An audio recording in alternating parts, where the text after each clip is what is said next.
اسماعیل ہانیہ، آپ دیکھیں ایران میں بلا کے مار دیا جاتا ہے۔ کاش اسماعیل ہانیہ کو یہ معلوم ہوتا کہ یہ کوفہ والے کبھی وفا نہیں کرتے۔ ان پہ بھروسہ کیسے کر لیا، بھروسہ کیسے کر لیا؟ کل حسین کو بلا کے دھوکہ دیا تھا، آج اسماعیل ہانیہ کو بلا کے دھوکہ دیا۔ مگر یاد رکھنا فلسطین کل بھی رب کے رحم پہ تھا، آج بھی رب کے رحم پہ ہے۔ اس کے محافظ پیدا ہوتے رہیں گے۔ میرے نبی نے فرما دیا تھا ایک قوم ایسی ہوگی جو فلسطین کے لیے لڑتی رہے گی۔ میرے نبی کے جملے کتنی بھی کوشش کر لو اس قوم کو مٹا نہیں سکتے ہو، مٹا نہیں سکتے ہو۔ اگر 313 بھی یہ بچیں گے تو یہ لڑتے رہیں گے۔ مجھے مطلب سعودیہ کے دلال اور عیاشوں سے نہیں، جنہوں نے عرب کی زمین پہ جوئے اور عیاشی کے اڈے کھولے گئے۔ مجھے تو سوال ان لوگوں سے ہے کہ جنہوں نے نبی کے صحابہ کی بھی غیرت نہیں کی۔ جس زمین کو نبی کے 1.5 لاکھ صحابہ نے سجایا، جس زمین پہ لاکھوں صحابہ آرام کر رہے ہیں، کم سے کم بے غیر تو ان کی تو غیرت کی ہوتی۔ جنہوں نے مدینے کے لیے جانیں قربان کی، ان کے لیے تو غیرت کی ہوتی۔ ان عورتوں کا خیال تو آیا ہوتا جنہوں نے مدینے مکے کے لیے چچے ماں کے پیچھے بچے قربان کیے تھے۔ تم اتنے کھے گزرے دلال نکلے، تم تو مصطفیٰ سے بھی وفا نہ کر سکے، قوم سے کیا وفا کرو گے؟ یاد رکھیے گا لوگوں، کسی بھی حکمران کی زندگی ہمارے لیے دلیل نہیں ہو سکتی ہے۔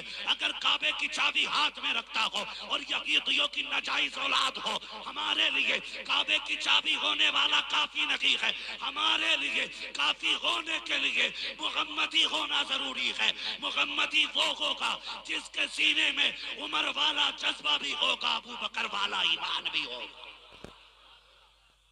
شرم نہیں آتی ہے؟ اللہ آپ کو سلامت رکھے۔ نفرت کرو ان کتوں پہ، لعنت بھیجو جو عیاشی میں ڈوب گئے۔ فلسطین کے بچوں کو دیکھو، آج خدا کی قسم کربلا یاد آتا ہے۔ کربلا بارش کا پانی ٹپک رہا ہے، ایک بچے کو دیکھا نا، وہ اس میں منہ پھیلا کے کھڑا، چند قطرے گلے میں گر جائیں۔ اور عرب کے عیاش، سونوں پہ پلنے والے دلال، یہ شراب کے نشے میں ڈوبے ہوئے ہیں۔ انہیں امت دکھائی نہیں دے رہی ہے، انہیں امت دکھائی نہیں دیتی۔ ایک انٹرویو آیا فلسطین سے، ایک بچی نے اپنی ماں سے کہا، امی رات میرے خواب میں حضور آئے تھے۔ وہ بچی کہہ رہی ہے، بچی 5 یا 4 سال کی بچی ہے، کہہ رہی ہے امی رات میرے خواب میں حضور آئے تھے۔ کہا بیٹی کیا ہوا؟ کہا امی انہوں نے اپنے ہاتھوں سے مجھے یوں پیالہ بنا کے کچھ پلایا۔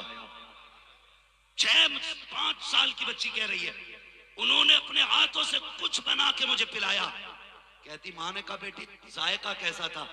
کہتی امی ایسا لگ رہا تھا جیسے پانی میں شہد ملایا گیا ہے، جیسے پانی میں شہد ملایا گیا ہے۔ وہ بچی کہہ رہی تھی امی حضور آئے، مجھے سینے سے لگایا، کہا اپنے ہاتھوں سے انہوں نے کچھ پلایا، اب تک پیاس نہیں لگ رہی ہے۔ کہا بیٹی تو نے کیسے پایا؟ کہا جب وہ آئے انہوں نے اتنا پیار کیا امی مجھے ان سے دوستی ہو گئی ہے، مجھے ان سے محبت ہو گئی ہے۔ سوچو اگر فلسطین کی بچیوں کو پانی پلانے کے لیے مدینے والا آ سکتا ہے تو فلسطین کو بچانے کے لیے نبی کا عمر کیوں نہیں آ سکتا؟ اس سے نصیحت سیکھ عرب کے دلال عیاش، عیاشی میں ڈوبنے والوں، زندگی 4 دن کی ہے۔ تم سے پہلے بھی آئے اور آ کر کے چلے گئے۔ جب یزید جیسا یار نہ رہا تمہاری اوقات کیا ہے؟ جب یزید جیسا نہ بچا تمہاری اوقات کیا ہے؟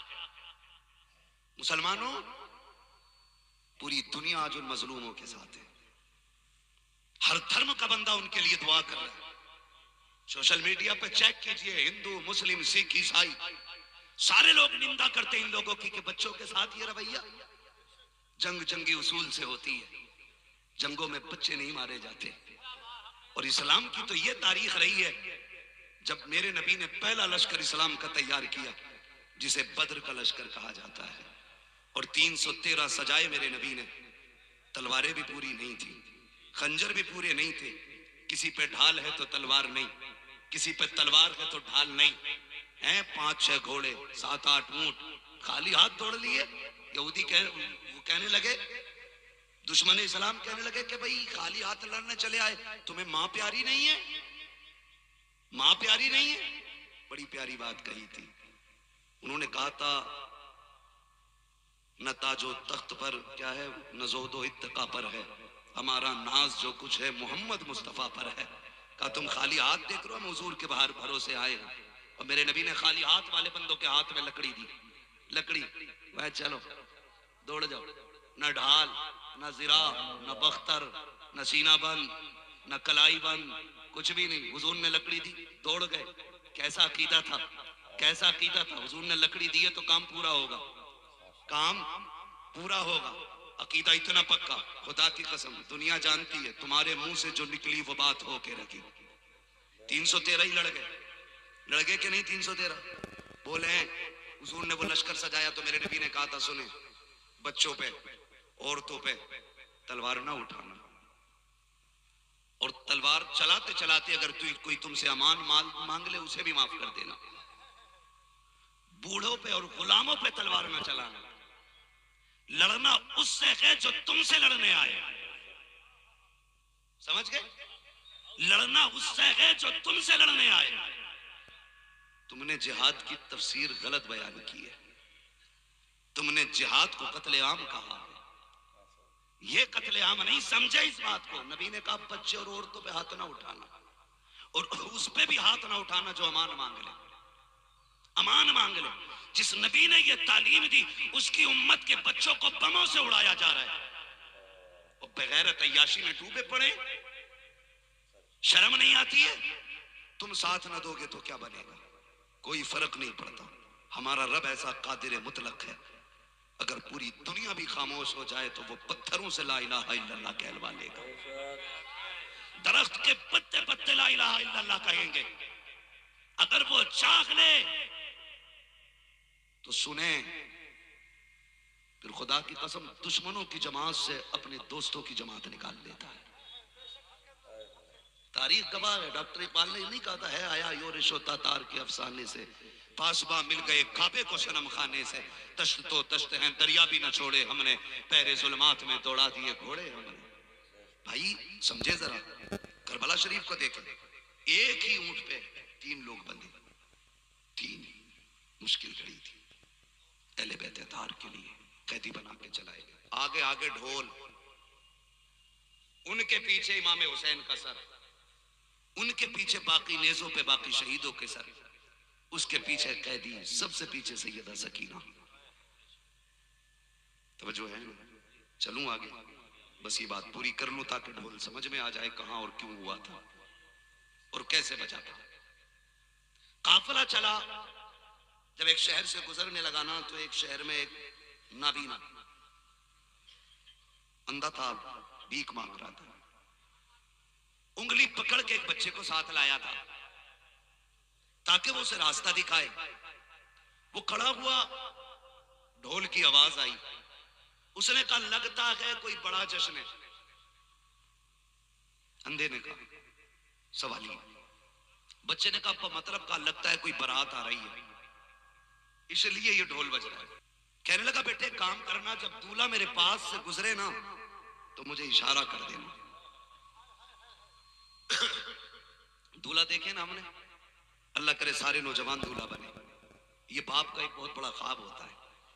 لیکن جب دولہا بنے اللہ کرے دلہن باپ کی مرضی سے لائے, اپنے آپ کی مرضی سے نہ لائے, کیونکہ اپنی مرضی سے دلہن لانا یہ بھی باپ کا ایک اپنا ایک محبت کا ایک پہلو ہوتا ہے, اس کا حق ہوتا ہے. بات لمبی ہوگی انشاءاللہ, اس پہ کبھی پھر گفتگو ہوگی, میں بات سمیٹ دوں, وقت بہت زیادہ ہو رہا ہے. احمد الفتاح بھائی کو سننا ہے, جم کے سننا ہے. مجھ سے کہا گیا تمہیں 2 گھنٹے بولنا ہے, احمد الفتاح بھائی کو گیا تمہیں 2 گھنٹے پڑھنا ہے. آپ بتاؤ آپ کتنے گھنٹے تک ٹکو گے؟ ابھی 2-3 لوگ تیار ہیں بیٹھنے کے لیے, باقی تو انشاءاللہ چلے ہی جائیں گے نا. سنیں گے نا سارے احمد الفتاح بھائی کو بھی, ہے نا؟ بہت اچھا پڑھتے. سنیں بس آخری بات. اس نے کہا کہ جب دولہا کی سواری آئے نا تو مجھے اشارہ کر دینا, اس لیے کہ جب دولہا ہو اور پھر اس سے بھیک مانگو, اس کے یار بڑھ چڑھ کے بھیک دیتے ہیں. تم نے نہیں دیکھا مسجد میں جا امام صاحب نے 2 رکعت پڑھائی تو دوست پوچھتے کیا دینا ہے کہ 551، تو یار کہتے ہیں کہ نہیں لو 1100 لو، دوست کی شادی ہے ہمارے. ہوتا ہے کہ نہیں؟ یہی ہوتا ہے کہ نہیں بھائی؟ دوست بڑھ چڑھ کے اس نے کہا کہ جب دولہا آ جائے تب بتانا، میں سوال کروں گا. بچے نے کہا ٹھیک ہے. جب موڑ سے مڑا وہ قافلہ اور سب سے پہلے ڈھولوں پہ نظر پڑی نا، بڑے بڑے ڈھول، وہ قیمتی کپڑے. بچہ کہتا ابا لگتا ہے بارات بڑے لوگوں کی ہے، ڈھول بڑے تگڑے ہیں، کپڑے بڑے قیمتی ہیں، بڑے لوگوں کی بارات ہے. کہا ٹھہرے دولہا بھی شان والا ہوگا. بچہ یہ کہہ کے بھی چپ ہوا تھا کہ ڈھول کی لائن ختم ہوئی اور جب سروں کی لائن شروع ہوئی، بچے نے سر حسین نیزے پہ دیکھا، بچہ چپ ہو گیا. بچہ چپ ہو گیا، سر دیکھتا رہا. آخر میں جو سر دیکھا علی اصغر کا سر تھا. بچے کے ہوش اڑ گئے، سوچنے لگا بڑوں سے دشمنی کی وجہ سمجھ میں آتی، جوان سمجھ میں آتی کہ کوئی لڑائی ہو گئی ہوگی، اس لیے سر کاٹ کے نیزے پہ رکھ دیے گئے. اس 6 ماہ کے بچے نے کیا بگاڑا ہوگا؟ یہ سوچ کے بچہ بے ہوش ہو کے گر گیا. جب وہ سروں کی لائن ختم ہوئی اور قیدیوں کی لائن چلی، سب سے آگے زین العابدین. امام زین العابدین ابھی آگے بڑھے تھے، سیدہ زینب کی سواری. بچے کو ہوش آیا، اس نے اٹھنے کے لیے اس کے دامن کا سہارا لیا. اس نے یہ سمجھا شاید دولہا آ گیا، میرے بچے نے اشارہ کیا ہے. اس نے ہاتھ پھیلا دیا. کوفے کا علاقہ تھا. اس نے کہا لوگوں نبی کی خیرات دو، علی کی خیرات دو، نبی کی خیرات دو، علی کی خیرات دو. اس نے یہ سوچا یہ سارا کوفے کا علاقہ علی کا ہے تو کیوں نہ علی کے نام کی بھیک مانگو. جیسی اس نے کہا ہے لوگوں علی کی خیرات تو نبی کی خیرات، حضرت زینب کی چیخ نکل جاتی ہے، کہتی امی فضہ آج کئی دن ہو گئے ہیں کسی نے پہلی بار میرے باپ کا نام لیا ہے، اس سے کہو تو صحیح بڑا سکون ملا ہے، ایک بار اور میرے بابا کا نام لے دے. آپ کہتی ہیں مانگ ذرا کس کے صدقے میں مانگ رہا ہے. اس نے کہا نبی کی خیرات تو علی کی خیرات تو. کہا ایک بار اور کہہ تو صحیح. اس نے پھر کہا علی کی خیرات تو نبی کی خیرات تو. اتنا سنا ہے آپ بچے کی طرف اشارہ کر کے کہتی ہیں اما فضہ ذرا بچے کو تو بلاؤ. بچہ قریب آیا. کہا کیسے کھڑے ہو؟ کہا ہم تو باپ دادائی بھکاری ہیں. کہا اچھا. کہا کب سے مانگ رہے ہو؟ کہا نسل در نسل مانگ کے جیتے چلے آ رہے ہیں. آپ کہتی ہیں آج کیا چاہیے؟ کہا اتنا دے دو جو تمہاری شایان شان ہو. اللہ اکبر. جیسے اتنا بچے نے کہا ہے خاتون جنت کی بیٹی کہتی ہے وہ دیکھ جو سب سے پیچھے سواری آ رہی ہے وہ حسین کی سکینہ کی سواری ہے، جا کے اس کے پیر کی مٹی ہٹا لے، خدا تیری محتاجی دور کر دے گا. بچے نے بوڑھے کا ہاتھ پکڑا، لے کے دوڑ گیا ہے، مٹی ہٹائی ہے، سونے کا ڈھیر نکل آیا ہے. کہا ابا کام بن گیا ہے، آج کے بعد بھیک نہیں مانگنی پڑے گی. کہا کس لیے؟ کہا یہ جو قیدیوں کا قافلہ گیا ہے ان میں سے خاتون نے مجھے اس سونے کا پتہ بتایا تھا، ابا سونا نکل آیا ہے. اس نے ہاتھ پکڑا بچے کا، کہا تھوک دے سونے پہ، وہاں لے کے چل جہاں یہ قیدی بیٹی گئی ہے. کہا ابا کس لیے؟ کہا تو نہیں جانتا ہے یہ جو بیٹی گزر کے گئی ہے یا تو علی کی بیٹی گئی ہے یا نبی کی بیٹی گئی ہے. کہا کس لیے؟ کہا یہ شان رب نے نبی والوں کو عطا کی ہے، اگر مٹی کو سونا کہتے ہیں تو مٹی سونا ہو جاتی ہے. نعرہ تکبیر، نعرہ تکبیر، نعرہ رسالت، ذکر شہدائے کربلا، فیضان شہدائے کربلا، مسلک اعلیٰ حضرت، تعلیمات اعلیٰ حضرت، پیغام اعلیٰ حضرت. نعرہ تکبیر، نعرہ رسالت. صابر بھائی کدھر ہیں؟ صابر بھائی، صابر بھائی ہیں یا انتظام میں لگے ہوئے؟ انتظام میں لگے ہوئے. اللہ انہیں جزائے خیر دے. بڑی مشکل تو یہی ہوتی ہے کہ بانٹنے والا اکثر بھوکا رہ جاتا ہے. ہاں انتظام کرنے والا اکثر بے سکون رہتا ہے. جو جلسہ کراتا ہے وہ کبھی تقریر سن نہیں پاتا ہے کیونکہ انتظامات ہی ایسے ہوتے ہیں. مگر یاد رکھیے آپ کہیں بھی ہیں نا اللہ آپ کی نیت دیکھ رہا ہے، نیت دیکھ رہا. رب بڑا کریم ہے ہمارا، بڑا کریم رب ہے، بڑا کریم رب ہے ہمارا. ٹھیک ہے جی. اہل بیت اطہار کو قیدی بنا کر کے ڈھول آگے بجائے گئے تھے. بجانے والے یزیدی تھے. تم کس چیز کا اعلان کر رہے ہو؟ کیا حسین کی شہادت اتنی چھپی ہوئی شہادت ہے کہ تمہارے ڈھول سے اعلان ہوگا؟ کیا حسین کی شہادت اتنی ڈھکی شہادت ہے تم ڈھول بجا کے بتاؤ کہ محرم کا مہینہ آ گیا؟ تمہارے جیسے بے غیرت ہوں گے جو ڈھول سے پتہ لگائیں گے. عاشق تو انگلیوں پہ مہینے یاد رکھتے ہیں. عاشق انگلیوں پہ مہینے یاد رکھتے ہیں. ڈھول سے پتہ نہیں چلتا ہے کہ محرم والا آ گیا ہے. ڈھول سے نہیں چاند بتا دیتا ہے کربلا والوں کا مہینہ آ گیا ہے. ہمیں نہ بتاؤ ڈھول سے، ہم تو خوشبو سے پہچان لیتے ہیں. جانتے ہو ہم مسلمان ہیں، ہمارے سال کا اختتام بھی قربانی سے ہے، ابتدا بھی قربانی سے ہے.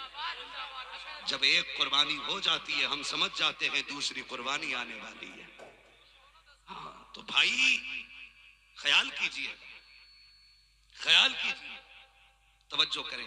اللہ ہم سب کو سچا پکا حسینی بنا دے، حسینی بنا دے. جہاں پہ امام حسین کے صبر کی انتہا ہوئی وہاں سے سیدہ زینب کے صبر کی ابتدا ہوئی. تاریخ گواہ ہے، تاریخ گواہ ہے. کربلا سے شام، کوفہ، پھر شام، کربلا ہوتے ہوئے مدینے یہ قافلے واپس پلٹا قافلہ. 9 مہینے لگے. جب پیدل سفر جوڑا گیا تو 56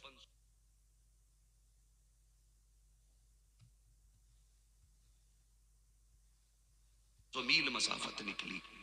کلومیٹر آپ حساب لگانا.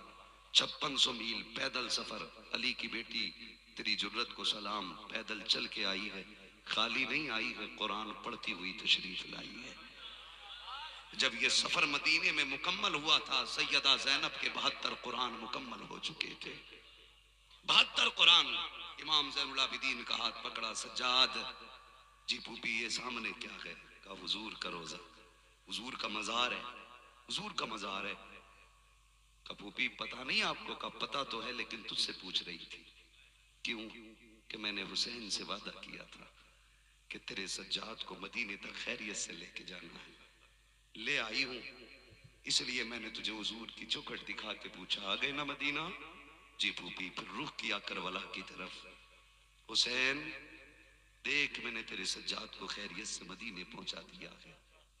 اس لیے ہم کہتے ہیں بچا کے کوفے سے عابد کو لے کے آئی ہے، کمر پہ بار امامت اٹھا کے لائی ہے. علی کی بیٹی کو جھک کر سلام کر اسلام، تیری امانتیں گھر تک بچا کے لائی ہے، تیری امانتیں گھر تک بچا کے لائی ہے. ان اللہ مع الصابرین، اللہ صبر کرنے والوں کے ساتھ ہے، صبر کرنے والوں کے ساتھ ہے. ساتھ ہونے کا مطلب یہ نہیں ہے رب کی رحمت تلوار کی دھار بن جائیں، مطلب یہ نہیں ہے تمہاری تیلی بھی تلوار بن جائے. مطلب رب کی رحمت کا اور ساتھ ہونے کا یہ ہے جو کاٹنے آئے تھے وہ مٹ گئے، جو کٹنے آئے تھے وہ آج بھی باقی ہیں، وہ آج بھی باقی ہیں. جنہوں نے 22,000 نہر فرات پہ لگائے تھے پہرے، آج ان کی نسلیں پیاسی ترس رہی ہیں. کل جو قیامت تک پانی نہیں مل پائے گا جنہیں، خدا کی قسم وہ آج بھی پیاسے ہیں. مگر حسین تیری سرحدوں کو سلام، تیری حکومتوں کو سلام. تو کٹ گیا لیکن آج بھی کربلا پہ تیرا قبضہ باقی ہے، آج بھی نہر فرات تیری حد میں گنی جاتی ہے. جہاں جہاں دشمنوں کے خیمے تھے آج وہاں وہاں کی مٹی کی تیرے قدم کی لگنے کی برکتوں سے عزتیں مل گئی. حسین تیری عزت و عظمت کو سلام، تیری رفعت و پاکیزگی کو سلام. یہ خدا کے ساتھ ہونے کا مطلب ہے جو جنہوں نے کاٹا وہ ختم، جو کٹے وہ باقی ہیں. آپ کہیں کیسے؟ پوری دنیا گھوم لو، کوئی نہیں کہہ سکتا میں شمر کی اولاد ہوں، کوئی نہیں کہہ سکتا میں ذوالجوشن کی اولاد ہوں، کوئی نہیں کہہ سکتا میں سنان کی اولاد ہوں، کوئی نہیں کہہ سکتا میں ابن سعد کی اولاد ہوں، کوئی نہیں کہہ سکتا ہرملا کی اولاد ہوں، کوئی نہیں کہہ سکتا کہ میں یزید کی اولاد ہوں. جاؤ چپا چپا گھوم آؤ، اللہ کے ساتھ ہونے کا مطلب سمجھ میں آئے گا. جہاں سید ملے پوچھ لینا تو کوئی کہے گا امام باقر کا بیٹا ہوں، کوئی کہے گا امام جعفر کا بیٹا ہوں، کوئی کہے گا موسیٰ کاظم کا بیٹا ہوں، کوئی کہے گا تقی علی کا بیٹا ہوں، کوئی کہے گا نقی علی کا بیٹا، کوئی کہے گا رضا علی کا بیٹا ہوں.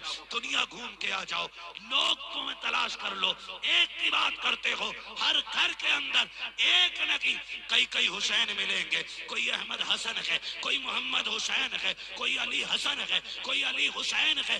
وجہ کیا ہے؟ خدا کی قسم یزید جیت کے بھی ہار گیا، حسین ہار کے بھی جیت گیا.